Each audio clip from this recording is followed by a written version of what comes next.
بھینس کی قربانی جائز ہے یا نہیں ہے جائز؟ صرف جماعت اہل حدیث میں اختلاف ہے اور کسی جماعت میں کوئی اختلاف نہیں ہے، سب کا اتفاق ہے کہ بھینس اور کٹے کی قربانی کیا ہے؟ جائز۔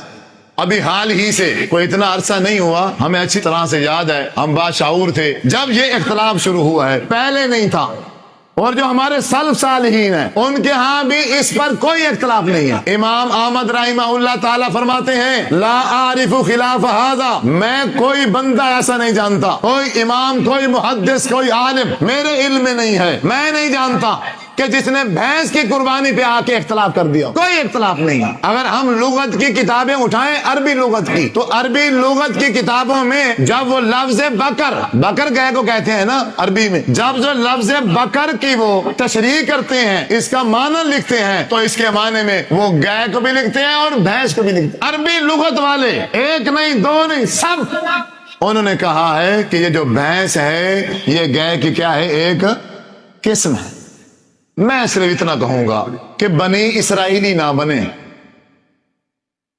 اگر آپ اپنے آپ کو بنی اسرائیلی بنائیں گے تو پھر اللہ تبارک و تعالیٰ بھی اسی طرح کی مشکلات پیدا فرما دے گا۔ پچھلے سال یا اس سے پچھلے سال کی بات ہے کہ جب لوگوں نے یہ شور مچایا کہ کٹے اور بھینس کی قربانی جائز نہیں ہے، تو اس سال کیا ہوا؟ پچھلا سال ہے یا اس سے پچھلا سال، کہ اللہ تبارک و تعالیٰ نے یہ جو گائے ہے ان جانوروں نے بیماری پیدا کر دی۔ اوپر سے ایسے لگتا تھا کہ بالکل صحیح ہے، اس کی چمڑے سے، اس کے وجود سے ایسے لگتا تھا یہ بالکل کیا ہے؟ ٹھیک ہے، لیکن جب ذبح کر کے کھال اتارتے تو اندر سے کیا نکلتے؟ وہ دانے۔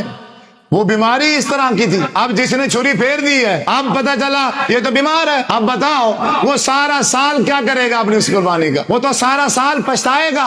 لیکن وہاں اسی جگہ پر اللہ تبارک و تعالیٰ کی یہ آیت من البقر اثنین میں وہ وسعت موجود تھی کہ اگر اس گائے کے اس قسم میں بیماری آ گئی ہے تو یہ دوسری قسم بھی ہے، اس گائے کی دوسری قسم بھی ہے جو وہ اس بیماری سے پاک ہے، وہ بیماری اس میں نہیں ہے اور وہ بآسانی مل رہی ہے، کوئی مشکل ہی نہیں ہے، تم اس کو چھوڑ دو، اس کو ذبح کر دو۔ اب جن لوگوں نے سختی کی اب ان کے لیے مشکل ہو گیا، اب وہ بکرا کریں گے، گائے تو کر نہیں سکتے، اب وہ بکرا کریں گے، اور بکرا مہنگا ہے، بکرا کیا ہے؟ مہنگا ہے، اور ہر انسان وہ بکرا نہیں کر سکتا۔ اب یعنی اس امت محمدیہ نے بھی اپنے لیے خود مشقتیں کھڑی کر لی ہیں۔ بنی اسرائیل کو اللہ تبارک تعالیٰ نے فرمایا تھا ایک گائے ذبح کرو، صرف گائے کہا تھا، اور آپ صلی اللہ علیہ وسلم نے فرمایا اگر وہ گائے کی جو مردی جنس، جو مردی قسم ذبح کر دیتے تو ان کا وہ مسئلہ حل ہو جاتا، وہ مردہ اٹھ کر بیٹھ جاتا، بتا دیتا کہ مجھے کس نے قتل کیا ہے۔ لیکن نہیں، انہوں نے ایسا نہیں کیا۔ انہوں نے کیا کیا؟ وہ آگے سے کہنے لگے اس کا رنگ کیسا ہو، وہ کس قسم کی ہو، وہ موٹی ہو، پتلی ہو، عمر کتنی ہو، بڑی ہو، چھوٹی ہو، اچھا وہ کام کرنے والی ہو یا نہ کرنے والی ہو، اس کے جسم پہ نشان ہو یا نہ ہو، وہ جتنے سوال کرتے گئے اپنے آپ کو وہ پھنساتے گئے۔ اللہ اکبر۔ جب اللہ تبارک و تعالیٰ نے لفظ بکر کے اندر یہ وسعت رکھ دی ہے کہ اس کے اندر بھینس آ رہی ہے، تو میں یا مجھ جیسے کسی انسان کو کوئی اجازت نہیں ہے، کوئی اختیار نہیں ہے کہ اس وسعت کو ختم کر سکے۔ باقی رہی یہ بات کہ آپ صلی اللہ علیہ وسلم نے بھینس کی قربانی نہیں کی ہے، صحابہ کرام نے نہیں کی ہے، اس کی وجہ کہ اس ملک میں جب بھینس تھی ہی نہیں، عرب میں جب ایک چیز ہے ہی نہیں، سوال یوں بنتا کہ بھینس تھی لیکن پھر بھی صحابہ کرام نے یا ہمارے آخر نبی حضرت محمد صلی اللہ علیہ وسلم نے بھینس کو چھوڑ کے گائے کو ترجیح دی ہے، تو پھر بات کلیئر ہو جاتی کہ اگرچہ یہ بکر کی قسم میں سے ہے لیکن موجود تھی، لیکن پھر بھی حضور صلی اللہ علیہ وسلم نے نہیں کیا۔ اصل میں وجہ کیا بنی؟ یہ چھوشا چھوڑا ہے چند بھائیوں نے، میں ان کا نام نہیں لیتا، انڈیا اور پاکستان کے ساتھ جنگ چل رہی ہے، اور اس وقت وہ بھائی عروج پہ تھے۔ ہر چیز کا ایک عروج ہوتا ہے اور ایک زوال ہوتا ہے، اب تو وہ زوال میں ہے، اس وقت وہ عروج میں تھے۔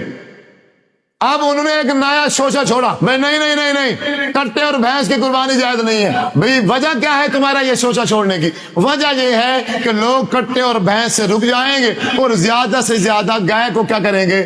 ذبح کریں گے، اور ہندو جو ہیں وہ گائے کی پوجا کے ذریعے سے ان کو زیادہ تکلیف ہوگی۔ اب اس وجہ سے یہ شوشہ چھوڑا اب وہ کافی سالوں سے چلتا اب وہ مستقل ایک مسئلہ بن گیا ہے، اب اس پر مستقل ایک اختلاف بن گیا ہے۔ اب ایک دھڑا جماعت اہل حدیث کا وہ کہتا ہے جائز ہے، اب دوسرے علماء جو عالم ہیں وہ کہتے ہیں ناجائز ہیں۔ اور میرے یہ دونوں بھائی ہیں، میرے یہ دونوں جماعت کے حصہ ہیں، اور انہیں اتنی توفیق نہیں ہو سکتی، میں ہر سال یہ کہتا ہوں انہیں اتنی توفیق نہیں ہو سکتی کہ تم 4 5 یا 10 عالم ہو، کم از کم 5 4 10 ہو گے، اس سے زیادہ تھوڑی ہو جو اختلاف کر کے بیٹھے ہو۔ تم 10 کے 10 ایک جگہ پر میٹنگ کر لو، تم 10 ایک جگہ پر بیٹھ کے ایک دوسرے کو مطمئن کرو، یا جائز قرار دے دو یا ناجائز کر دو۔ جب ہو ہی ایک جماعت کے، ہوتا نا کہ بریلوی کچھ کہتے ہیں، دیوبندی کچھ کہتے ہیں، شیعہ کچھ کہتے ہیں، ایک ہی جماعت کے 2 عالم، تمہارے اندر اتنی صلاحیت نہیں ہے،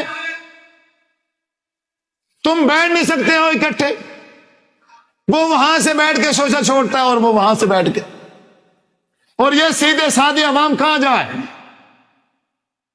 یہ بیچارے پہلے اختلاف کے شکار ہیں، ان کے ہاں تو پہلے جتنے بھی مسائل کھڑے ہیں دینی، وہ سارے مختلف فی ہیں۔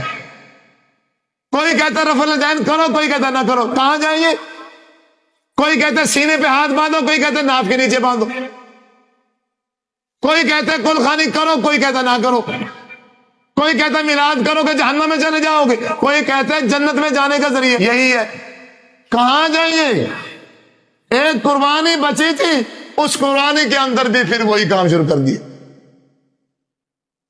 اب جن بیچاروں نے جانور کٹے کی صورت میں لے رکھے پریشان ہے، فیس بک کا دور ہے، ویڈیو کا دور ہے، وہ چل رہی ہے، سن رہے ہیں، اب وہ سنا اور بندہ مشکوک ہو گیا، اب پتہ نہیں جائز ہے یا نہیں ہے، اس کے دل میں تو شک آ گیا، کس نے ڈالا؟ اس نے ڈالا۔ ایک بات کر دو، یا جائز کر دو یا ناجائز کر دو، لیکن میں اتنا جانتا ہوں اگر میرے رب نے لفظ بکر کے اندر یہ وسعت رکھ دی ہے، اور ہمارے محدثین سلف صالحین، ہمارے چاروں امام، اگر وہ اس بھینس کو گائے کی قسم بنا کے اس کے اوپر زکوٰۃ فرض کرتے ہیں، جب بھینس کی زکوٰۃ لینی ہو تو پھر بھینس کو کیا کرتے ہیں؟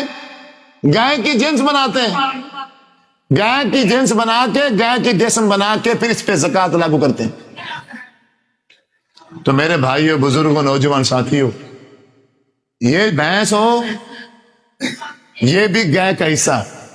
جس طرح اونٹوں کی 2 قسمیں ہیں نا، اگر ہم قسموں میں جائیں گے تو پھر ان جانوروں کی قسمیں بہت زیادہ ہیں۔ بھیڑ کی 6 7 7 نسلیں ہیں، اور یہ جو گائے ہے، خود گائے کی 12 نسلیں ہیں جو میں جانتا ہوں، ممکن ہے اس سے بھی زیادہ ہوں۔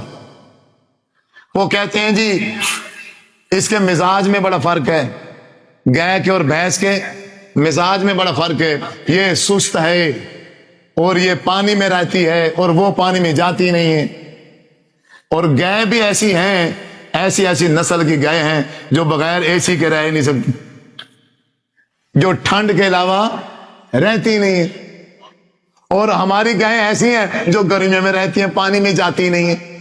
اب یہ تو کوئی دلیل نہیں ہے بھائی، قسمیں ہوتی ہیں مختلف۔ اب اونٹ ہے، اونٹ کی 2 قسمیں ہیں، ایک عربی اونٹ ہے جس کی 1 کوہان ہوتی ہے، اور ایک بختری اونٹ ہے جس کی 2 کوہانیں ہوتی ہیں۔ اب کون سا ذبح کریں؟ 1 کوہان والا ذبح کریں یا 2 والا کریں؟ قرآن نے ایبل کہہ دیا ہے، وہ 1 کوہان والا ہو وہ بھی ایبل ہے، اگر 2 کوہان والا ہو تو وہ بھی کیا ہے؟ ایبل ہے۔ ایبل میں جو آئے گا اس کو ذبح کرنا جائز، بکر میں جو آئے گا اس کو ذبح کرنا کیا ہے؟ جائز۔